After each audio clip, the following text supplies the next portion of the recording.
And we are live. Good evening from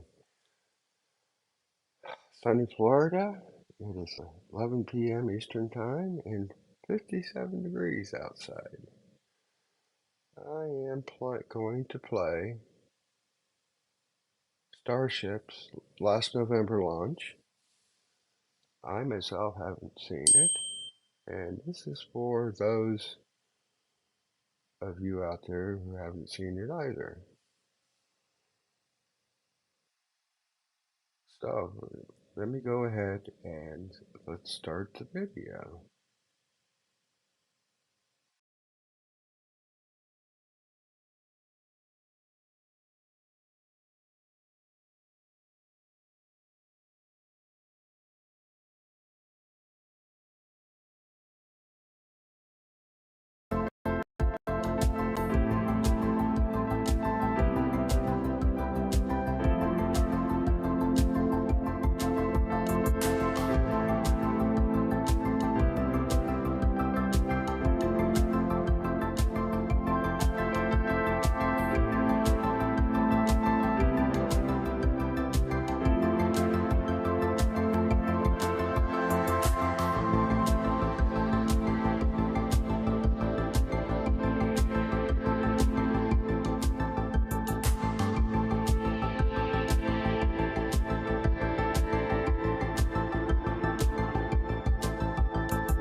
Good morning, Star People. On your screen is a live view of Starship awaiting its second integrated flight test from Starbase, Texas. If all goes well, our Starship spacecraft and the Super Heavy booster, which we collectively call Starship, will lift off together for the second time in just 33 and a half minutes from now.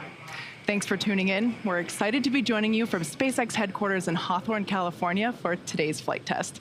Now, there's nothing quite like launch day, and especially so when it's a test flight. It just hits different. We're super excited to be here. Exactly, Kate. And we're excited to be here to watch Starship, which is the latest and largest vehicle developed to date by SpaceX. And we're building it to fly exciting missions, to get massive payloads into orbit, to land astronauts on the moon for the first time in 50 years, and ultimately to get humanity to Mars. But the fundamental revolution with Starship is that it's designed to be a fully, rapidly reusable, reliable rocket, or what we refer to as the 4Rs. For those of you following along, you know all too well that Starship gave us quite a show during its first flight test back in April. After successfully lifting off and clearing the pad, Starship became the most powerful rocket ever launched. But during the ascent, we had leaking propellant in the bottom of the booster, which led to sustained fires, loss of control, and ultimately a rapid, unscheduled disassembly. Of course, there's no test quite like a flight test, and our teams learned a lot, which began design changes and then ultimately hardware upgrades. That iterative approach is a big part of how SpaceX does development, and it's been the basis for all of our major innovations, including those on Falcon, Dragon, and Starlink. I have to comment what gorgeous sunrise views we have here of Starship. Now, while that first flight ended in fireworks, it delivered valuable test data, which our teams have used to rapidly iterate on Starship's overall design, including significant upgrades to the ship, the booster, and the ground systems. Now, the most notable change is to the stage separation system, which will also be the most challenging part of today's test. We'll talk a little bit more about those updates a bit later in the webcast. Now, in preparation for today's flight test, the vehicles have undergone dozens of individual tests, including a static fire on the ship, 2 super heavy static fires, and a final full wet dress rehearsal that we completed at the end of October, where we loaded the vehicles fully up with propellants and tested our new countdown sequences. And that brings us to these beautiful shots on today's flight test day. After 7 months of hard work by the entire SpaceX team, we're ready to give launch another shot. 100%. Now, once again, just like Flight 1, excitement is in the air. The electricity is certainly starting to grow. This is a live view of our Starbase Control Center, known as Star Command. It is 6 miles from the pad. We also have teams gathering here right behind us in Hawthorne, California at our Mission Control Center. You can see the crowd gathering. It is an early morning, but you got to wake up early to get that front row seat. And we also have public gathering on the beaches at South Padre Island, as you see there.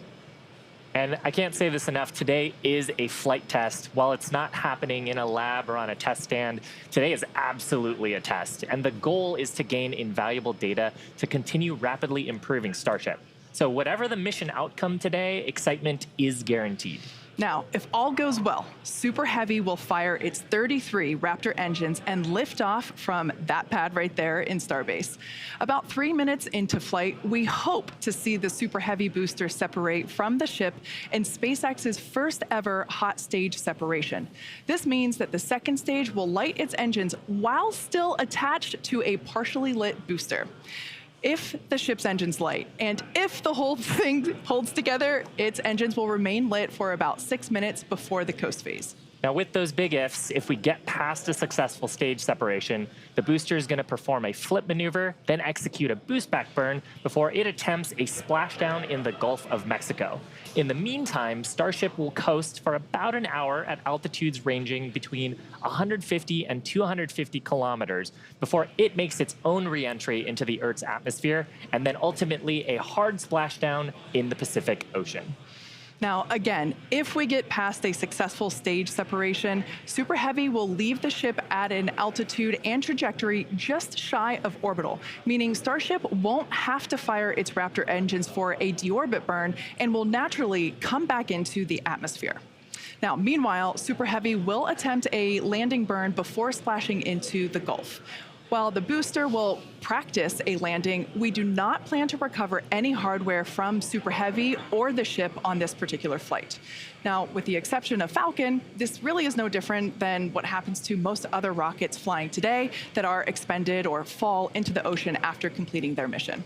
Now, even though we aren't planning recovery, the telemetry and data that we receive all the way to the end of today's mission is really what we're looking for, particularly with respect to temperatures during re-entry and how the heat shield performs. Much like our first test, we want to gather as much data as we can around the fully integrated vehicle in this flight-like environment. Exactly. So let's talk about some objectives for today. The primary goal for Flight 1 was to clear the pad. We did that, and we got amazing data that helped us to improve the vehicle and pad that you see right there today. This time, on Flight 2, we're hoping to get all the way through stage separation, where we will try to perform this hot staging maneuver. In the bigger picture, ascent is the most critical objective today, and everything else is learning. Like I said last time, a few times, the further we fly, the more data we can collect. Now, we do expect that the camera views will be spotty after stage separation, and that's because we rely on ground stations that are positioned along the globe along the trajectory. But we are experimenting with Starlink on both the booster and ship on this mission, which will be communicating with our satellites in orbit to see if we can get that data. Yeah, so if we make it past stage separation, there is a chance that we could get better live views throughout the duration of the flight test, including re-entry, where we typically have a blackout period with no communication with the vehicle whatsoever. So all that said, this is the first time that the vehicle will attempt to communicate with Starlink in orbit, so no guarantees. Now, we're at T-minus 27 minutes, so let's check in with John for an update on the countdown. How are we looking, John? Thanks, Shiva. We're currently loading propellant from the ground system into both the first and second stages, and we're on schedule for launch in just over 26 minutes from now. Now, we delayed a day getting here. Yesterday, on Friday, we had to replace a discrepant grid fin actuator on the first stage. We also replaced 2 other actuators as a precaution. The stages were remated, checked out, and everything was go for where we are right now this morning. Now, as I mentioned, we are in propellant loading. Both vehicles, the first and second stages, use the same 2 propellants. Our fuel is liquid methane at a temperature of just over 100 Kelvin, or about 272 degrees below 0 Fahrenheit. This is a different fuel from Falcon 9, where we use the RP1 kerosene. But our oxidizer is liquid oxygen, the same as Falcon 9. Because there is no oxygen in space to support combustion, we have to bring our own. We did the weather poll and the go-no-go poll at T-minus 2 hours. We got the goes, and we started loading both propellants on the booster at T-minus 1 hour and 36 minutes. And at T-minus 1 hour and 17 minutes, we began propellant loading of the ship, second stage. Propellant loading of the Starship second stage main tanks will complete at approximately T-minus 22 minutes, just a few minutes from now. And at about the same time, we will switch over to loading the header tanks in the nose of the ship. Meanwhile, it'll be T-minus 3 minutes when super heavy prop load completes on the first stage. And at that point, all propellant will be on the rocket, fully loaded with over 10 million pounds of propellant. As we near T0, it's worth noting that the timing of the countdown will be slightly different today. For Flight 1, we lit the engines and lifted off about 6 seconds later. For Flight 2, we aim to reduce that time by almost 2 seconds, shortening the period between engine start and liftoff. This will help reduce stress on the ground and the propulsion systems and improve the efficiency of the rocket. Now, right now, we're just inside T-minus 25 minutes to liftoff. The weather and winds are looking good. We haven't had any concerns there. The only issue we're working is getting the small boats out of the near-range area in the offshore from Boca Chica Starbase. We do have the possibility of holding at T-minus 40 seconds as we're trying to get the last of the boats out of the safety area. Now, if for some reason we do not make our test flight today, we have a backup launch windows. This could be either 24 or 48 hours after today. It depends on how far we get into the countdown. But for now, everything's looking good as we've passed, coming up on the 24-minute mark. I'll hand it back to you, Kate and Shiva. Thanks, John. Now, that countdown is continuing to progress, so let's take a look at and get more familiar with the vehicle there on your screen. Starship is the world's most powerful launch vehicle. It's currently currently with about twice the thrust of the Saturn V rocket, and with future engine upgrades, it will be 3 times more powerful. Those future improvements will allow Starship to carry 150 to 250 metric tons to orbit. Now, for reference, Falcon 9's heaviest payload to date is about 17 metric tons. So we're talking about an order of magnitude more with Starship in terms of payload capability. And that matters because the amount of mass that we're able to launch per rocket is crucial to ultimately creating a self-sustaining city on Mars. Now, let's talk a little bit about how tall the vehicle is. The Super Heavy booster alone stands about 70 meters tall, and that's about the same height as a fully integrated Falcon 9. The height of Starship on top of it is comparable to that of the Statue of Liberty. But of course, the most technical length unit is that of Godzilla's, and we can confidently say that the fully stacked Starship and Super Heavy is at least 1 Mechagodzilla tall. It just so happens that we refer to the launch and catch tower at Starbase as the Mechazilla from the Godzilla movie, and you could see from that that the resemblance is quite uncanny. Very, very uncanny. Now, the first stage, also known as the booster or Super Heavy, has a diameter roughly 2.5 times that of Falcon 9, and with 33 much larger engines. More engines means more power to deliver a massive amount of cargo to space. Amazing view here. This is a view that we don't have on our Falcon 9 missions. This is a view looking up under the Super Heavy booster. I love the shot. We can see all 33 engines there. Now, one cool upgrade on the booster's engines, we have a new electronic thrust vector control system, or ETVCs. We previously used the hydraulic system to control the positioning of the Raptor engines, meaning we tilted them in flight using pressurized fluid. Now, hydraulics are complex, and because they're fluid-based, they have the potential to leak. Not good. So switching to an electronic system means fewer potential points of failure. Also, we now carry less mass on the vehicle because we don't need to carry hydraulic fluids anymore. So good news all around. Now, the electric system has lots of benefits on its own. It only takes 30 minutes to activate for flight. It doesn't consume resources when inactive, and they allow for regenerative charging like a Tesla battery. Yeah, all great things when you're trying to rapidly reuse a vehicle. Now, moving up, Starship is designed for vertical takeoff and landing on any hard surface. That's opposed to taking off and landing on a runway like aircraft do. And that's important because there are no runways on the Moon and Mars. The ship features 6 Raptor engines, 3 of which are sea level, and 3 of which are vacuum engines with an expanded nozzle, which makes them optimized to operate in the vacuum of space. The ship, at the top of the the ship is featured with 4 flaps as well. This is a shot actually of the top of the booster where we can see the hot stage portion and the 4 grid fins.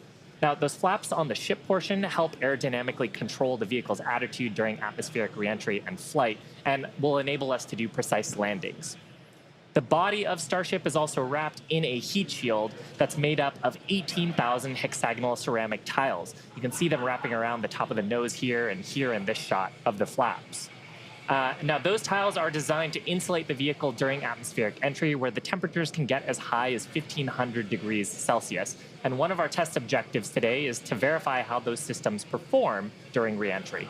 Yeah, now as Shiva mentioned, there between the ship and the booster, basically the top of the booster, between those 2 stages, that's our new hot stage, critical for our new separation technique. As we talked about earlier, we are constantly learning and upgrading the vehicle after we test. Now, this is a pretty exciting first for our team, as hot staging has never before been used as part of a reusable space transportation system, let alone on a rocket with the size and power of Starship.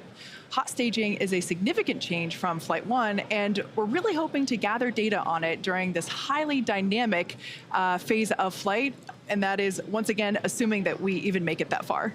Of course, let's take a closer look at what we expect hot staging to look like.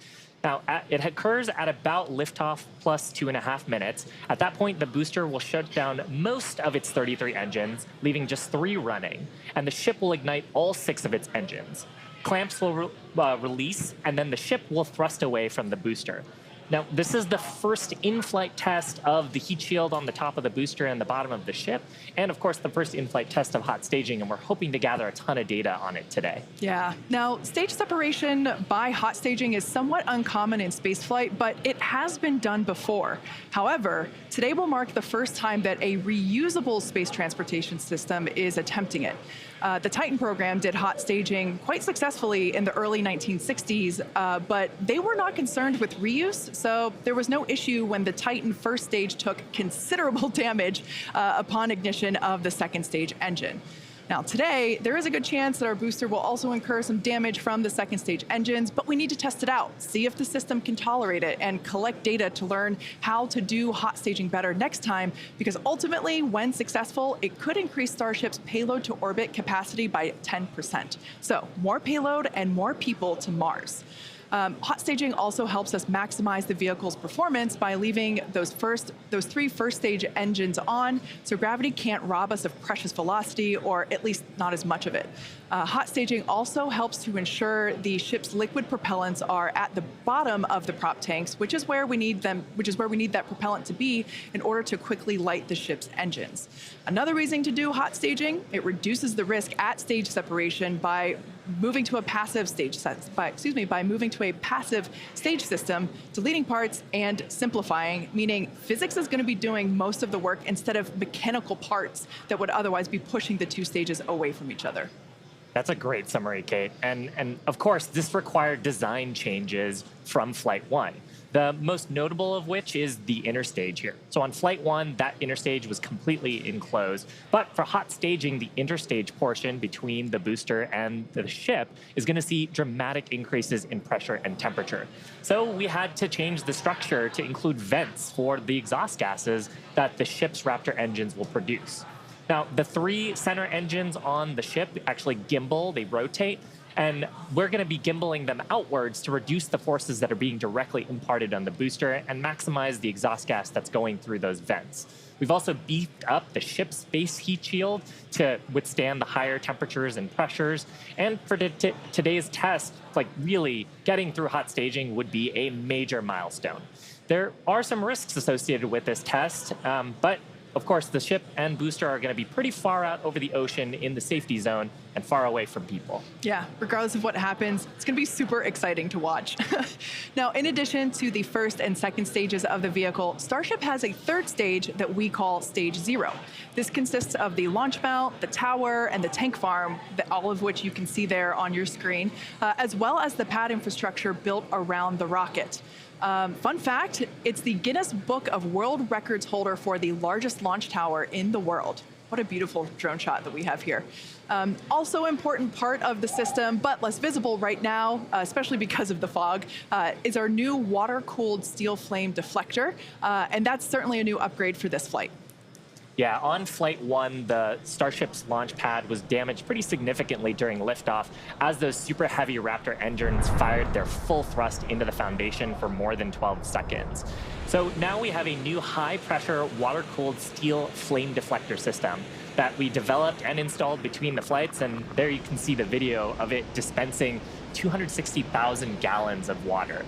And that's designed to dissipate those loads from the Raptor engines and support rapid turnaround of the launch pad with minimal refurbishment between flights. Part of a rapidly reusable launch system also means the pad infrastructure.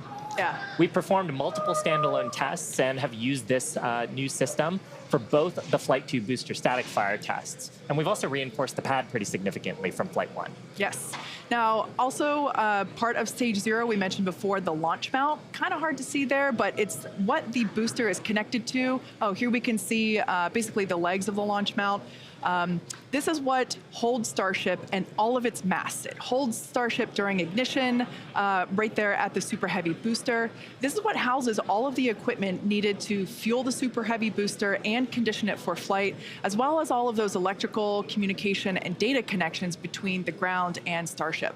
Bottom line is, it's an important part of how we talk to Starship on the ground and understand that it's really ready to fly. And of course, the awesome camera shot there of those 33 Raptor engines. Such a great view. We don't have that view for Falcon 9, so I love that we get it here. Now, as we mentioned earlier, the real game changer with Starship is not only mass-to-orbit capabilities, but that it's designed to be used over and over and over again with little to no downtime in between. Full and rapid reusability is the key to making routine space travel a reality, and SpaceX has been working on this since its inception. Yeah, with SpaceX's family of Falcon launch vehicles, which are the first and only orbital-class rockets capable of reflight, we started that, and Starship is going to take this even further with a reusable first and second stage. Now, while most rockets are expended after their portion of the mission, SpaceX rockets land back on Earth and are quickly returned to our hangars to prepare to refly again. Exactly. In fact, 90% of all Falcon 9 boosters that have flown this year have been reused, or as we like to say, flight proven. So while launching and landing rockets may seem routine today, this was not always the case. For those of you that have been following along since our early days, you know that it took us 4 attempts before we successfully launched our first rocket to orbit. Here you see our Falcon 1 Flight 4. 15 years ago in September, that vehicle became the first privately developed liquid-fueled launch vehicle to orbit Earth. If Falcon 1 Flight 4 had not succeeded, it would have meant the end of SpaceX. And our first successful landings didn't come easily. We had to miss the target a few times before we ultimately stuck the landing. But each of these landing attempts, how to not land an orbital rocket, were teaching us what we needed to know in a flight-like environment to get that full picture of how all the systems interacted together. Oh man, yeah, this is me trying to not get goosebumps watching this first drone ship landing. I hosted that webcast and it was so exciting to see that iterative development approach that we took finally paid off after so many attempts of failing. Now that failure is expected to help improve future designs of our vehicles and systems. So fast forward to present day, we've landed F9 boosters over 245 times since our first reflight of an orbital class booster 6 years ago. Yeah, and it really comes down to our design philosophy. If you're not failing in some way, then there's room to learn and push the design to improve. And failure doesn't just mean blowing up a rocket. It might be not being as efficient as we want to be or producing slower than we want to. So that approach has been the basis of how we've made all of our major innovative advancements.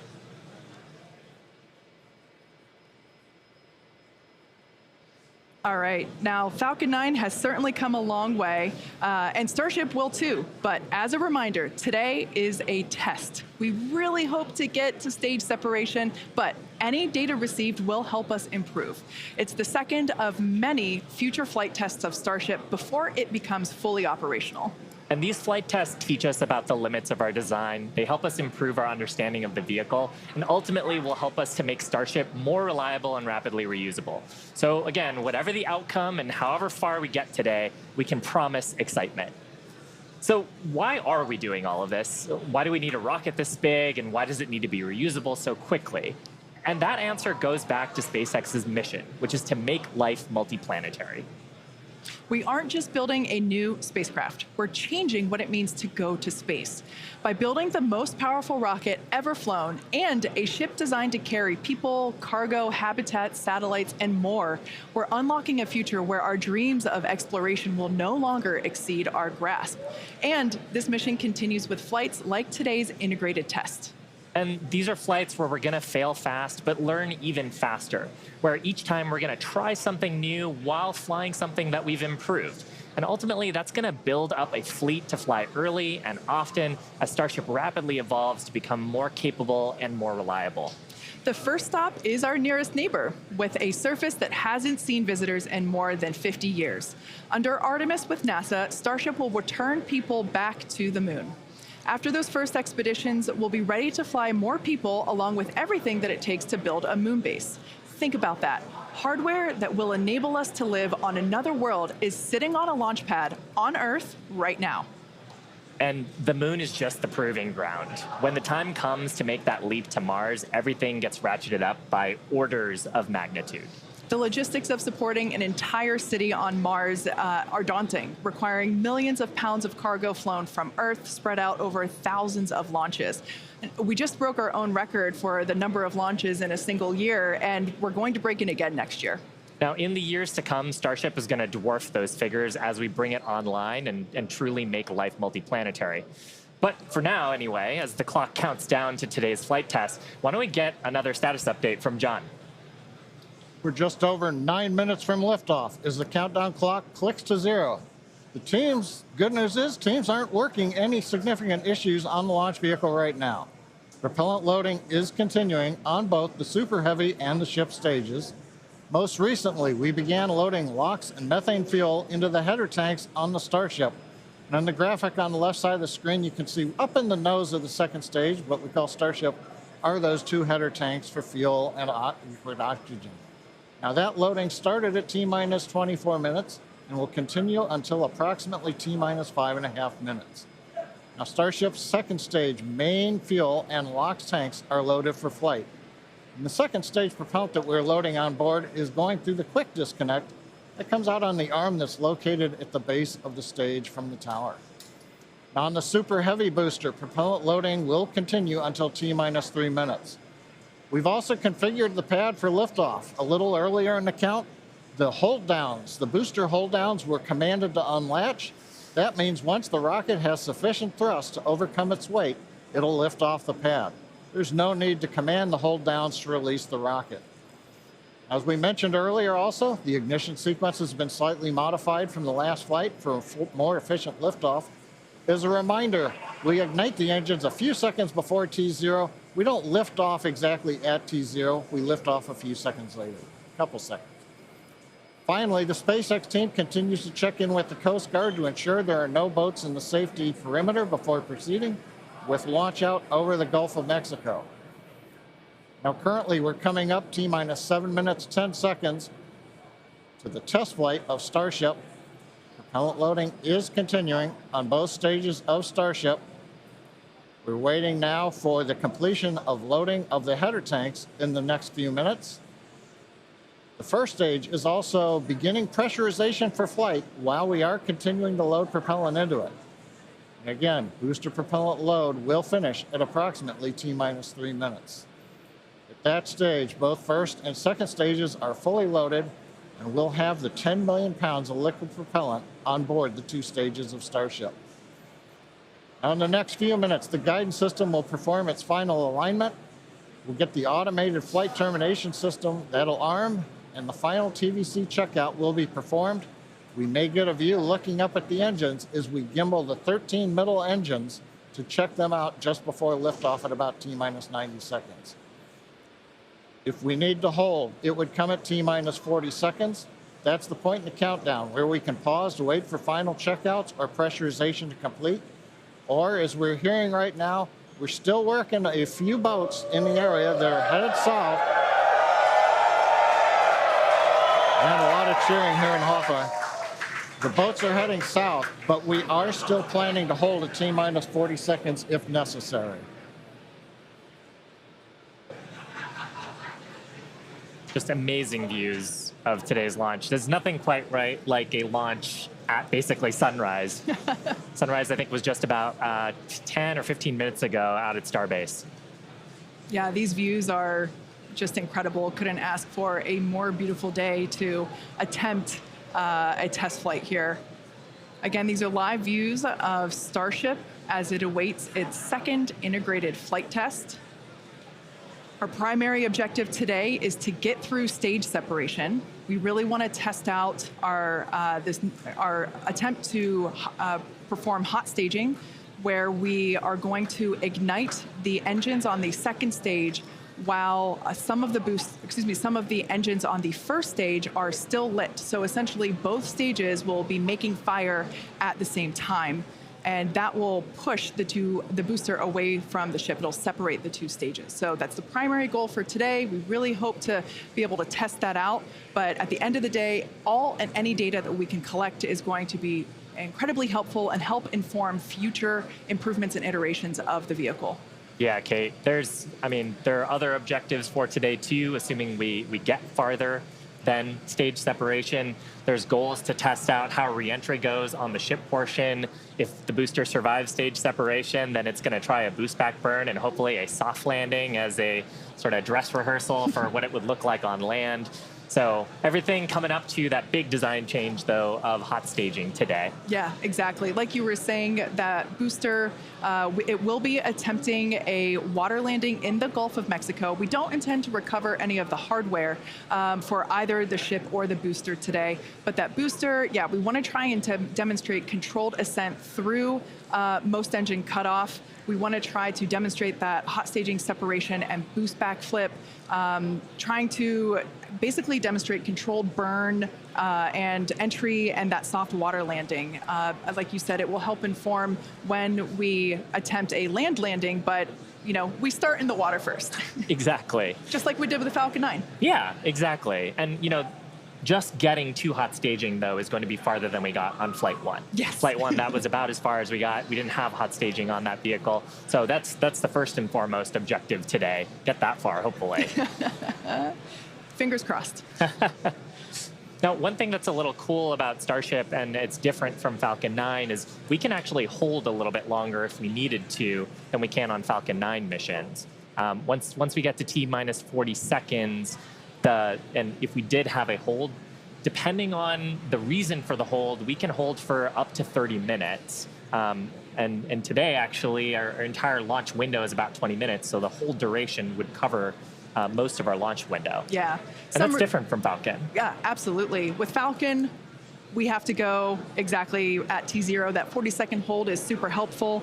If we need to, for example, we need more time to pressurize the COPVs for flight levels. perhaps If the fuel. engineers just need to look at some of the data, see Yeah. how engines are performing, or the avionics. Exactly, those checkouts, being able to have the opportunity to top off the fuel or LOX if it's not fully loaded. And, we might want to just take a few more minutes for that. So that T-minus 40-second hold can be really helpful. But we don't have that option on Falcon, so it's a little bit different here. We're just inside T-minus 2 minutes and counting. The good news right now we're hearing it doesn't look like we're going to need to hold a T-minus 40 second as the boats are clearing out of the way. Next event coming up, TVC wiggles as we move the center engines on the first stage.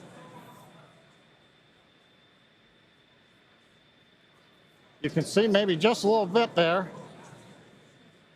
90 seconds, wiggles are underway as we're checking out the first stage.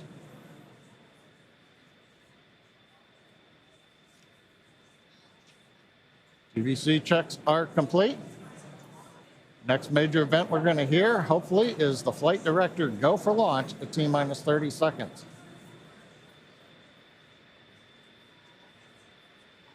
As we're coming up on T-minus 1 minute, when we get to T-minus 40 seconds, we'll just listen in. Last time, as you recall, we did hold at 40 seconds, but it took a few seconds for the clock to recover, so we're going to watch that. And as we press to T0, we're going to watch and listen the second test flight of Starship.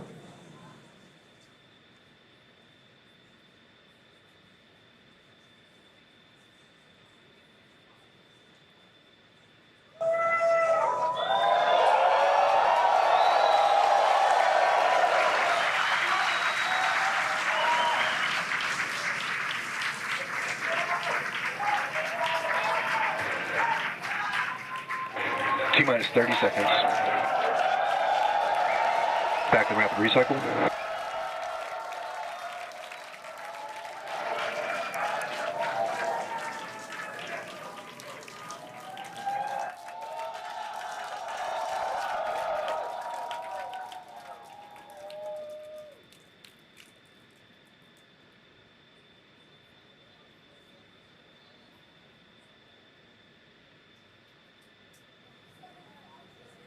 Back at Hawthorne, we're at T-minus 40 seconds in holding.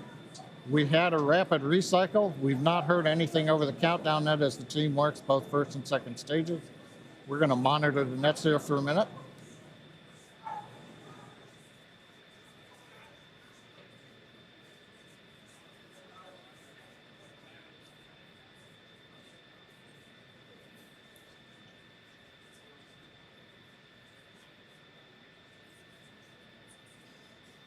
Got a little bit of an update. We're continuing to hold at T-minus 40 seconds. This is the normal hold point for Starship, as we talked earlier. Sounds like we're working just late pressurization on, I believe, the second stage. Team is working it. All the other systems are on hold right now at 40 seconds. We can hold here for about 15 minutes or so before we would run out of window for this morning. So right now they're working on filling pressure vessels.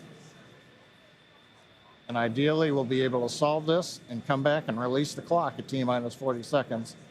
We're going to continue to listen and monitor for another few minutes.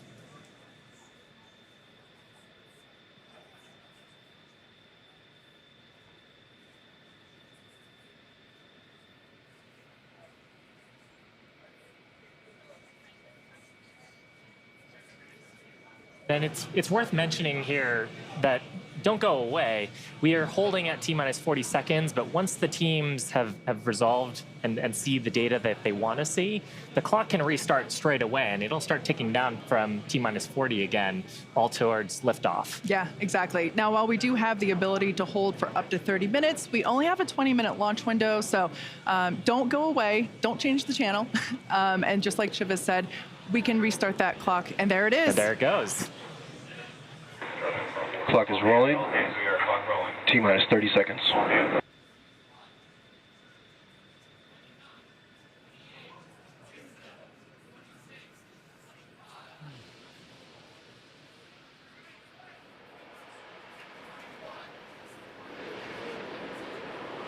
T-minus 15.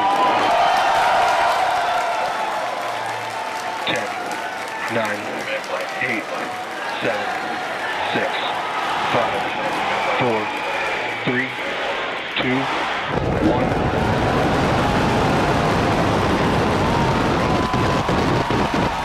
We have liftoff.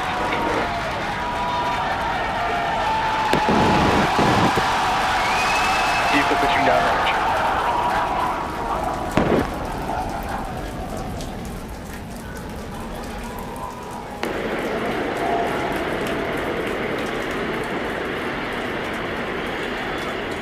Chambers pressure nominal.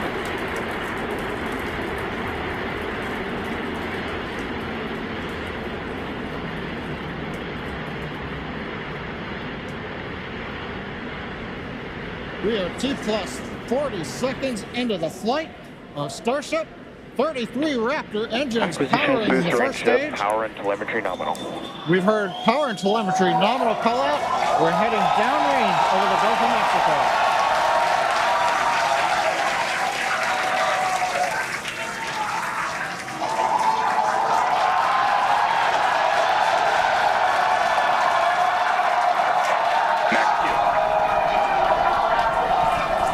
And that call out tells us Starship is through the period of greatest stress on the way to space. Now the next major event is hot staging in just over 90 seconds from now. To get ready, the booster will shut down all but 3 of the Raptor engines.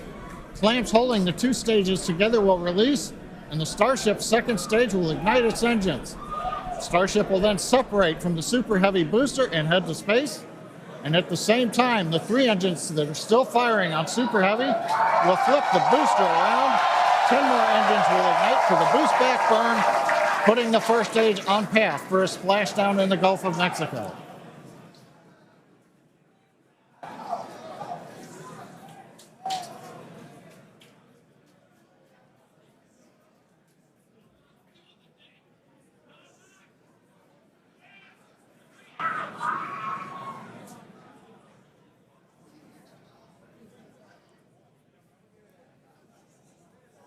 Engine power continues to look nominal on 33 Raptor engines. We're about to shut down the first stage and perform staging. Let's watch and listen.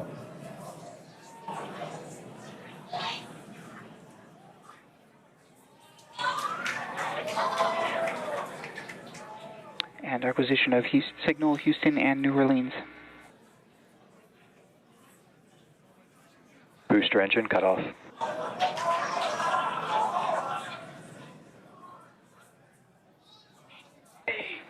Stage separation. Boost back startup. Ship engine ignition.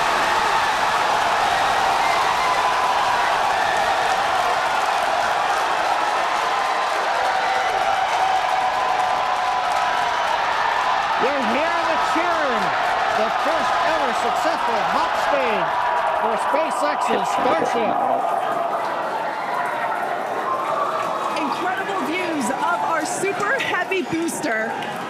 And as you can see, the Super Heavy booster has just experienced a rapid, unscheduled disassembly. However, our ship is still underway with Ship all avionics, 6. power and telemetry nominal. And we just heard there, ship avionics, power and telemetry nominal. All 6 engines are lit, as you can see from the GUI there at the bottom right-hand side of your screen.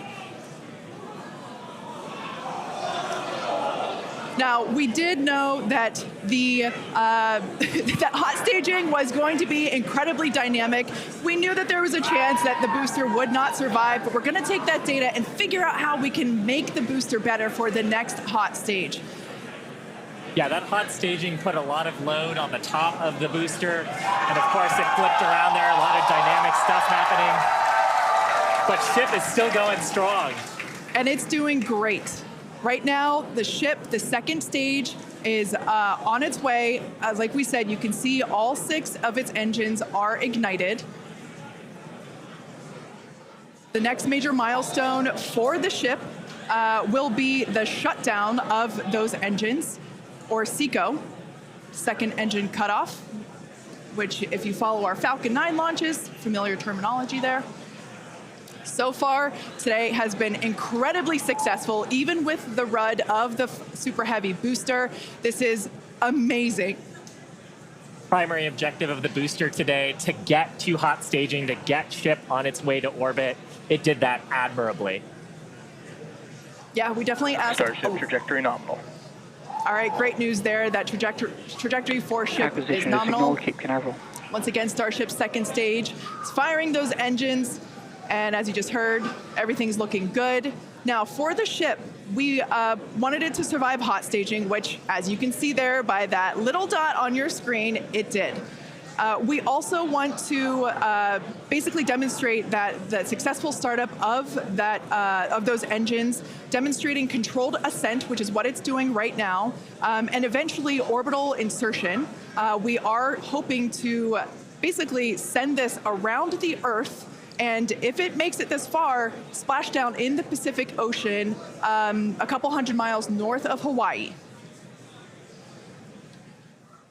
Now, if we get that far, like all of that sounds great. Secondary objectives for ship, again, continuing to gather engine data and about its health, performance. Nominal ship chamber pressures. Great news there. That tells us that the chamber pressures inside of the Starship, again, that's that small dot on your screen, basically the propellant pressures in the ship are looking good. Yeah, the bottom right corner of your screen, you can see essentially a user interface showing us which engines are lit. So the 3 center sea level Raptor engines on ship are gimbaling engines. The 3 outer engines in the triangle, the larger ones, are Raptor vacuum engines.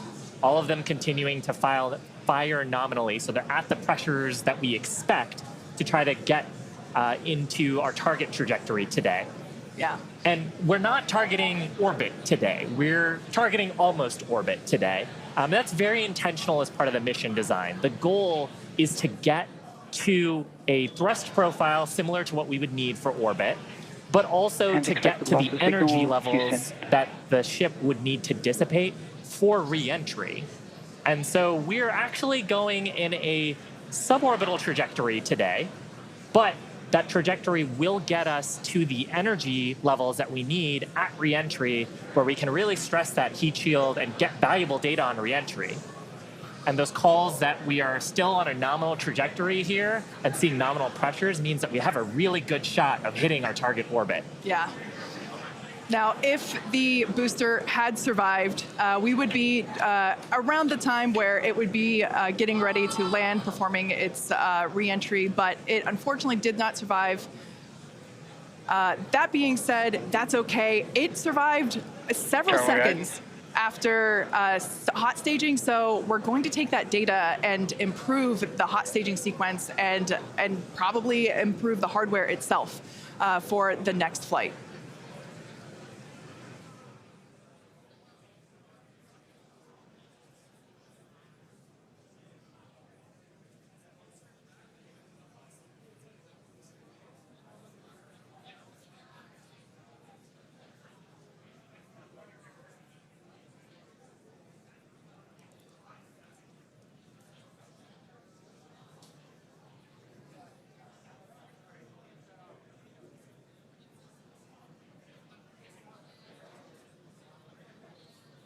They're standing by for a call out here.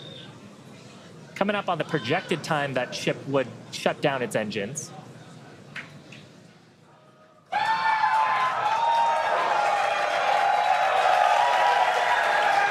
As you can tell by the excitement from the crowd here at Mission Control Center in Hawthorne, there's a great view of our Star Command Center. That's our control center at Starbase, Texas. The crowd here, Mission Control Center behind us in Hawthorne. Everyone is super exciting. What a successful day this has been so far.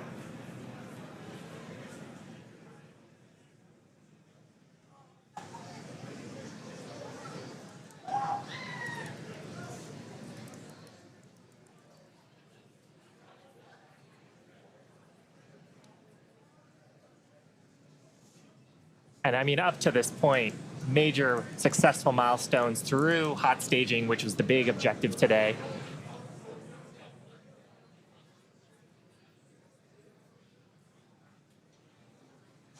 So we are going to head into the coast phase planned for the next about hour and 5 minutes. We'll be returning around the T+1 hour and 15-minute mark.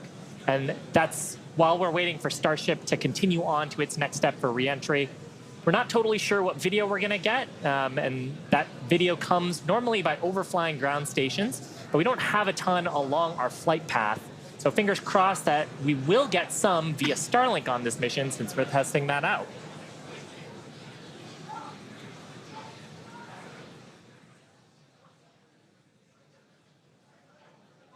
And also give us a moment. We are hearing some chatter on the net, so we're going to try to parse that for you.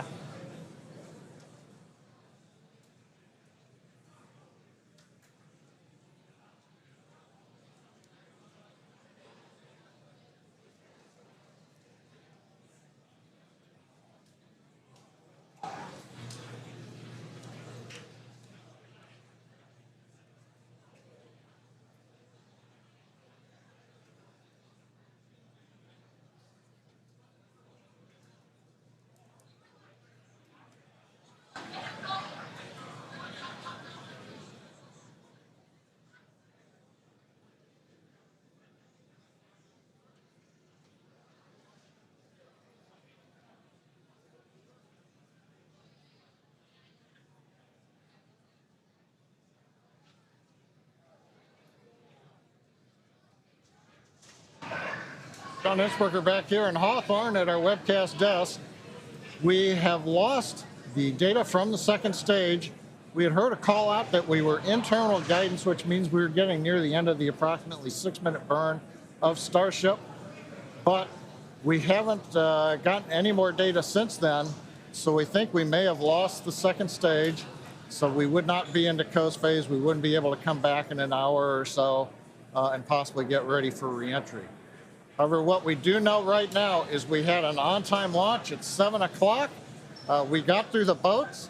First stage looked beautiful with 33 Raptor engines firing.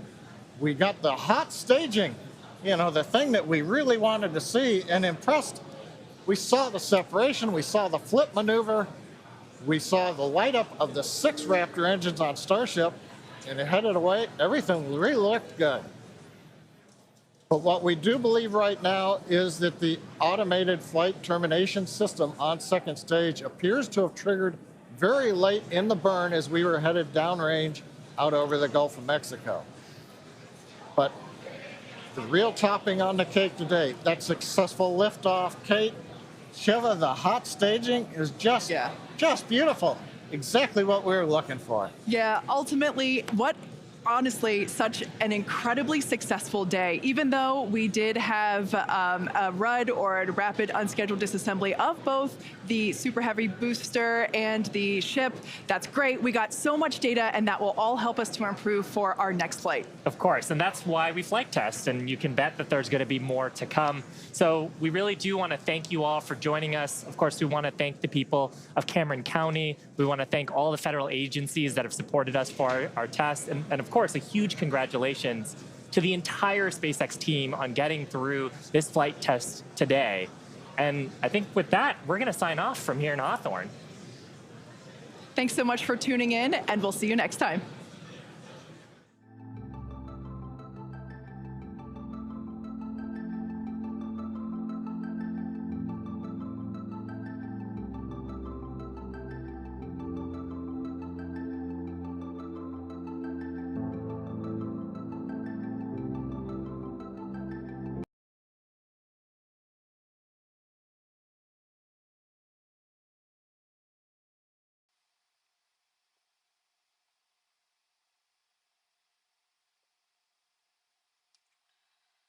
That was awesome.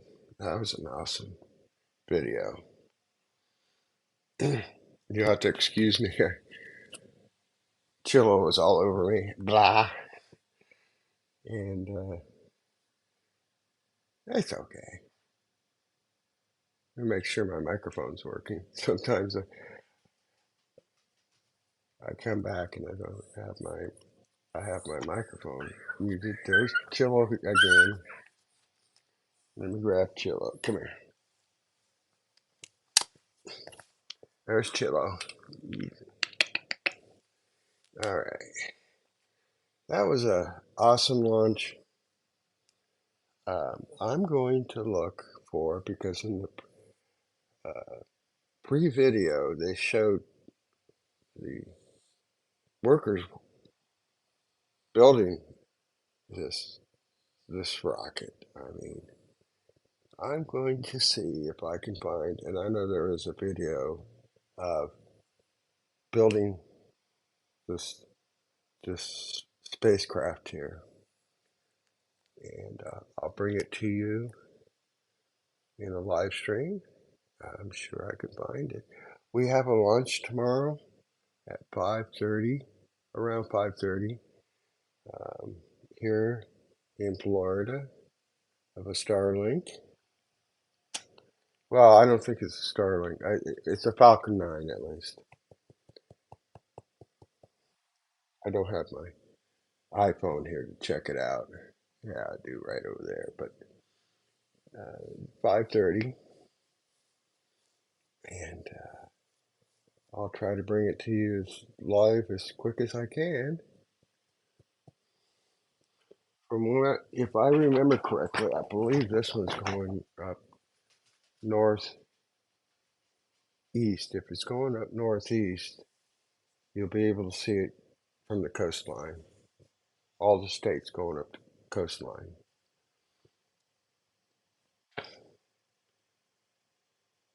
So for now, I'm going to conclude this live stream here.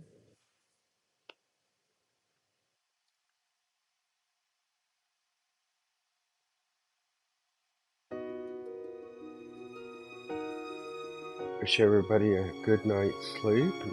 Good wake up in the morning. You have a blissful, let's see, it'll be Wednesday. Had to look at my watch here. Have a blissful Wednesday and rest of the week. And for now, I'm going to sign off.